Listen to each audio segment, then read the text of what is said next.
أخطر مخلوقات انقرضت لو رجعت للحياة تاني كان هيبقى نهاية البشر. صلوا على الحبيب وتعالى نعرف إيه حكاية المخلوقات دي. رقم واحد ساركوسوكس. تخيل تمساح يا صديقي مش بس ضخم، ده عملاق لدرجة إنه يطلع من المية فجأة ويخطف فريسته حرفيا من على الشط.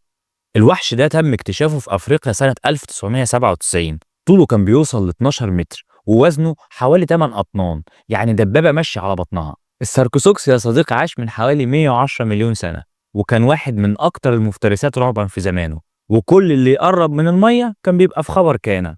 رقم اتنين الميجالدون. لو الميجالدون كان عايش لحد دلوقتي يا صديقي ولا مركب كانت هتطلع البحر مطمنة، لأن ده مش قرش عادي، ده أكتر مرعب مفترس بحري عرفه كوكب الأرض. طوله كان بيوصل ل 25 متر، يعني أطول من عمارة صغيرة. الميجالدون يا صديقي كان بيقدر يعض أي حاجة تقريبا، سفن، حيتان، أي حاجة يقابلها، مش عاتق حاجة الصراحة. علشان كده كان المفترس الخطير ملك المحيط بلا منازع. تيتانوبا، وده بقى الكائن اللي يخليك تشكر ربنا انه انقرض. تيتانوبا يا صديقي اكبر تعبان عاش في تاريخ الارض كله، عاش من حوالي 60 مليون سنه، وطوله كان ممكن يوصل ل 15 متر. جسمه الضخم ده كان بيخليه يقدر يبلع انسان كامل من غير اي مجهود. تعبان بالحجم ده لو موجود النهارده، المدن القريبه من الغابات كانت هتتحول لكوابيس حقيقيه. في النهايه يا صديقي انقراض المخلوقات دي ما كانش صدفه، دي حكمه من ربنا سبحانه وتعالى، هو الاعلم بخلقه وبميزان الحياه.